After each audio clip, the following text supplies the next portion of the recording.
Here we are once again with the Packard Bell Packmate 1, otherwise known as the PB686, the machine that everybody thinks I know nothing about. Yeah, it comes as something of a surprise to some people that I actually read all of the comments that I get, even if I don't respond to them. And, you know, idiots are not worth responding to, so usually I just don't bother, but it's kind of funny. You know, everybody's like, you don't know what you're talking about, that's not a CPU socket, that's for a coprocessor, you moron, etc., etc. I think uploading the second video made them realize that they were wrong, because I haven't seen them since. Not that anybody's actually going to see this video, because the odd thing that I've also noticed is that part 1 will get thousands of views, and people saying I should do this and that and the other thing when I've probably already done it. And then part 2 will drop by about half, and then part 3 no one cares about. It's just kind of the way that it's always been. But when we left off with this, I have this ATI Small Wonder video card in here, and I was having one hell of a time trying to get that to work with the monochrome monitor that I was using. It was working, but it wasn't really working correctly. So we have that. I installed a hard drive in here, and the floppy drive had gone bad because I had put a disk in it that was bad and it wrecked the floppy drive. Go team. So I don't know what to do about the floppy drive. Probably nothing, at least at this particular juncture. But I'm going to change this video card because I have a VGA card, which would be way better for my application. Yes, that is the Western Digital that you all know and love. I've had problems finding drivers for this card in the past, but it works. What more do you want? So, or at least it did work. I don't know if it's going to work in this system. I guess we're going to find out. Like I said, I don't know what to do with the floppy drive, but the hard drive that was in here was an Imprimis Swift something or another, I think a 380 megabyte drive, rebadged by Seagate. As it turns out, I had taken that drive out to put in another machine for a project, and that disk is bad. So, we're going to give another drive a try, which is to say this one, which I think is a 140 megabyte. I hope it works. Not 100% sure on that. And look at that, Cirrus Logic. Hope it's jump strapped correctly. I guess I'm going to find all that out when I put it in place, but this one should be a little bit easier to deal with. Maybe.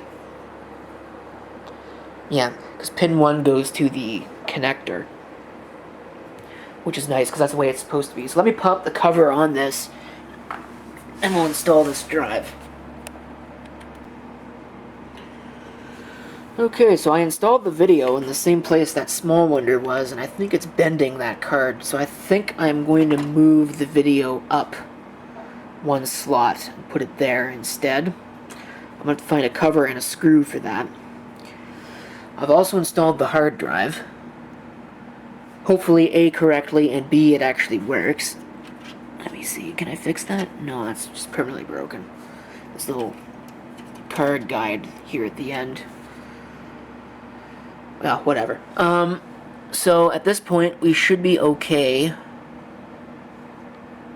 to start. I do have another 5 1/4 inch floppy drive, but I think it's bad, because if I remember right, that is the drive that came out of the Sperry clone. I think it was the Sperry. Was it the Sperry? Yeah, it would have been the Sperry clone. And the disk is just comatose, so I don't know what's up with that. So I know I have other 5 1/4 inch floppy drives. I don't really want to put a 5 1/4 inch floppy drive in here, though. I want a 3.5, because anything I'd ever want to install on something like this is going to be on 3.5 inch floppy. So, I don't know. I guess I gotta start finding them. Like I was saying, I do have some 5 1/4 to 3.5 inch adapters there. But I need, first of all, I need the faceplate for it. I have to go look for that, and the screws for the faceplate. Although I suppose I could glue the faceplate on if I know I'm never going to take it off again. Or even if I do plan on taking it off again, I guess it doesn't really matter, but... decisions. I don't know, I guess that'll be for a part 4 of this video series.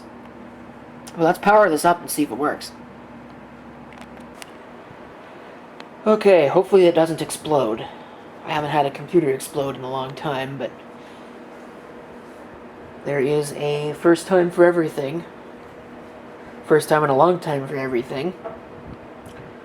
I did go ahead and move that video card just because it was bothering me, the way that connector was bent. So, hopefully I didn't damage the controller card. Yeah, that's just for IDE. Like I said, I think this is going to fail because I'm pretty sure it's set for a monochrome monitor. It might fail anyway. I don't even know if it's going to support a VGA card, but here we go.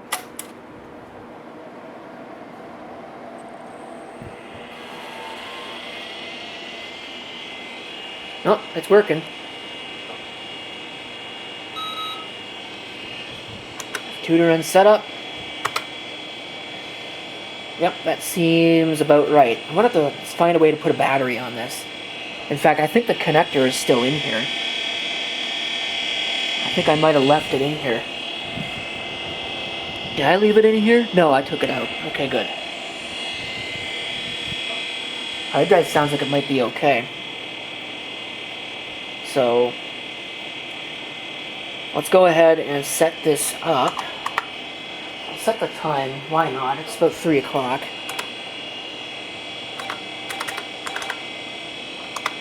Oh, you have to do it that way? That's annoying. Sure, good enough. December 28th. It's Y2K compliant. Look at that. But once we hit the 2099, then we'll have a problem. Okay, that is a 1.2 meg drive. Now this, can I actually enter in the parameters? No, it doesn't look like it. And that I can't do anything with that. Alright, VGA. Okay. That's how that is supposed to work. I think. I don't actually know what the memory topology on this machine is. So we'll hit escape.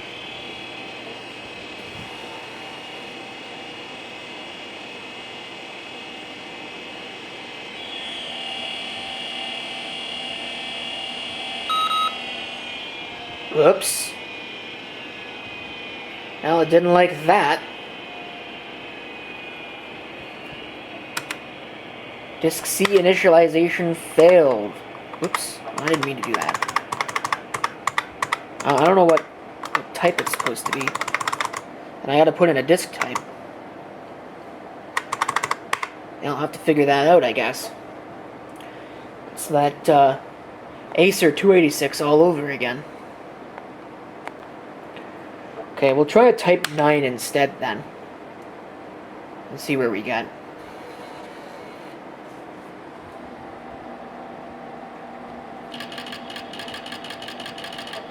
Oh, it might have just, like, literally failed. Huh. Okay, we'll cut the power.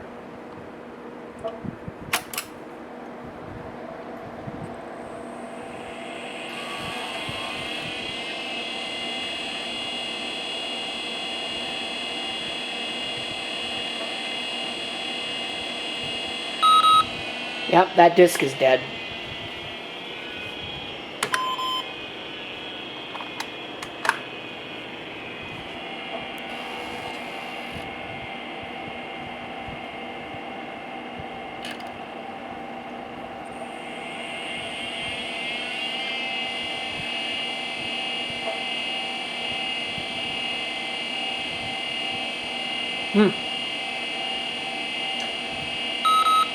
Go figure. Do I have a solitary working low-capacity hard drive?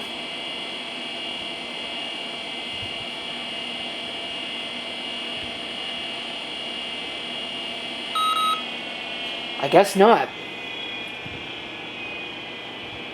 So that's irritating. Let's see if I can find a different disk type.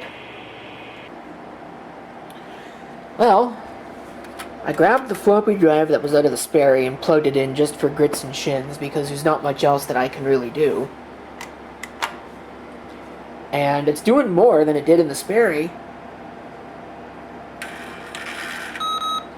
But it's not working either. So, and I've tried both disk types. It doesn't make a difference.